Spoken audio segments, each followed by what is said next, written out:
बऱ्याच लोकांच्या बाल्कनीमध्ये ऊनच येत नाही, म्हणजे सूर्यप्रकाश अजिबात येत नाही किंवा अगदी थोडा येतो.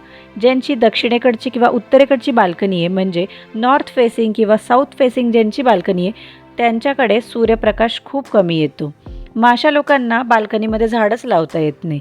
तुमचा पण जर असाच प्रॉब्लेम होत असेल तर हा व्हिडिओ तुमच्यासाठीच आहे. कारण मी 7 अशी झाडं तुम्हाला सांगणार आहे की जी तुम्ही तुमच्या बाल्कनीत लावू शकता. जरी तुमच्या बाल्कनीत ऊन येत नसेल तरीसुद्धा ही झाडं अशी आहेत की तुम्ही तिथे लावली तर तुमची बाल्कनी एकदम मस्त हिरवीगार राहील. कारण या झाडांना ऊन जास्त चालतच नाही. कमी उन्हात ही झाडं खूप छान वाढतात. तर अशी 7 झाडं कोणती आहेत ते बघू आणि या झाडांची काळजी कशी घ्यायची, या झाडांना पाणी कधी आणि किती द्यायचं हे पण मी तुम्हाला या व्हिडिओत सांगणार आहे. फक्त एकच अट आहे, जरी तुमच्या बाल्कनीत ऊन येत नसेल, सूर्यप्रकाश येत नसेल, पण उजेड यायला हवा. म्हणजे फार अंधारी बाल्कनी नको, दिवसभर व्यवस्थित उजेड राहील अशी बाल्कनी हवी. तिथे आपण ही झाडं लावू शकतो. तर यामधलं पहिलं झाड आहे ते म्हणजे मनी प्लांट. मनी प्लांट हे बहुतेक लोकांच्या घरात असतं. मनी प्लांटला जास्त ऊन चालत नाही. जास्त ऊन असेल तर मनी प्लांटची पानं करपून जातात. त्याच्यामुळे अशा बाल्कनीमध्ये जिथे ऊन येत नाही तिथे तुम्ही मनी प्लांटचं जंगल बनवू शकता. भरपूर व्हरायटी येतात कारण मनी प्लांटच्या. त्या वेगळ्या वेगळ्या प्रकारच्या व्हरायटी तुम्ही लावून खूप छान तुमची बाल्कनी सजवू शकता.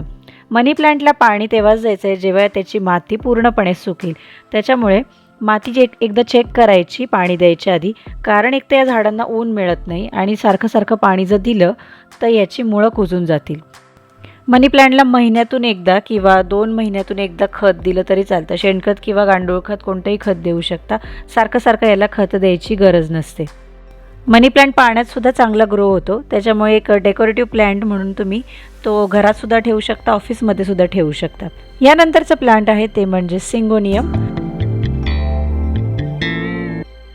सिंगोनियममध्ये खूप सारे कलर्स अवेलेबल आहेत. असं व्हाईट पानांचं एक सिंगोनियम येतं, एक रेग्युलर व्हरायटीमध्ये येतं जे आळूच्या पानांसारखं दिसतं आणि हिरव्या कलरमध्ये असतं. अजून एक सिंगोनियम येतं, त्याची पानं लाल कलरची असतात. खूप छान कलरमध्ये सिंगोनियम येतं आणि हे खूप सुंदर दिसतात. सिंगोनियमला सुद्धा पाणी देताना आधी माती चेक करायची. मातीमध्ये जर ओलावा असेल तर पाणी द्यायचं नाही. यालासुद्धा पाणी खूप कमी लागतं. माझ्याकडे जी आहे ती व्हॅरिगेटेड व्हरायटी आहे. ही छोट्या कुंडीमध्ये सुद्धा तुम्ही लावू शकता. म्हणजे तुमच्याकडे फार जागा नसेल तर अगदी छोट्या पॉटमध्ये सुद्धा तुम्ही हा सिंगोनियम लावू शकता. 3 नंबरचं प्लांट आहे स्पायडर प्लांट. स्पायडर प्लांटसुद्धा मनी प्लांटसारखं खूप फास्ट ग्रो होतं आणि एका झाडापासून आपल्याला याचे नवीन झाडं बनवता येतात. आणि मनी प्लांटसारखं आपण स्पायडर प्लांट पाण्यातसुद्धा ग्रो करू शकतो. छोट्याशा पॉटमध्ये सुद्धा, अगदी छोट्याशा मडक्यातसुद्धा आपण स्पायडर प्लांट लावू शकतो आणि तो ग्रो करू शकतो. याला नवीन बेबी प्लांट्स येतात जेव्हा स्पायडर प्लांट मोठा होतो, मॅच्युअर होतो. त्याच्यापासून आपण नवीन रोपं तयार करू शकतो. 4 नंबरला आहे ॲग्लोनिमा. ज्याप्रमाणे सिंगोनियमची कलरफुल पानं येतात, त्याच्यामध्ये व्हरायटी असते, तशीच ॲग्लोनिमाच्या पानांमध्ये सुद्धा व्हरायटी येते. ॲग्लोनिमामध्ये पण बरेच प्रकार आहेत. एक रेड कलरचं येतं, पिंक कलरचं येतं, ग्रीन आणि रेड असं मिक्स कलरचं सुद्धा ॲग्लोनिमा येतं. ॲग्लोनिमाच्या ज्या केअरटिप्स आहेत त्या बऱ्यापैकी सिंगोनियमशी मिळत्या जुळत्याच आहेत. सिंगोनियमसारखेच मस्त कलर तुम्ही तुमच्या बाल्कनीमध्ये ॲड करू शकता ॲग्लोनिमा लावून. 5 नंबरला आहे झिझी प्लांट.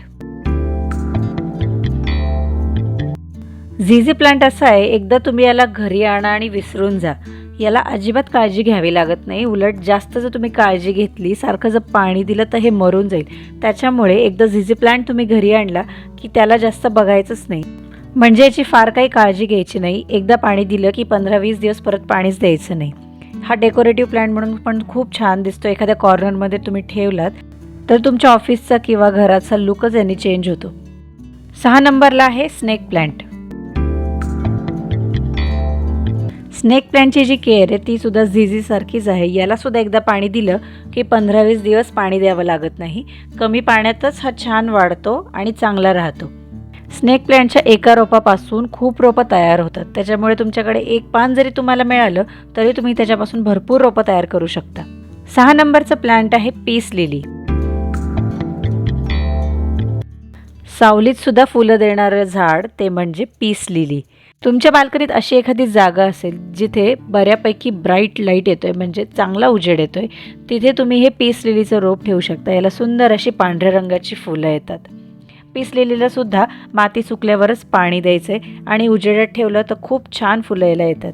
आत्तापर्यंत जे काही मी तुम्हाला 7 प्लांट सांगितले सगळ्याची पाण्याची गरज जवळपास सेम आहे, म्हणजे यांना पाणी कमी लागतं. आणि त्यातल्या त्यात जे झिझी प्लांट आहे आणि स्नेक प्लांट आहे त्याला तर पाणी खूपच कमी लागतं, म्हणजे याला खूप दिवसांनी पाणी द्यावं लागतं.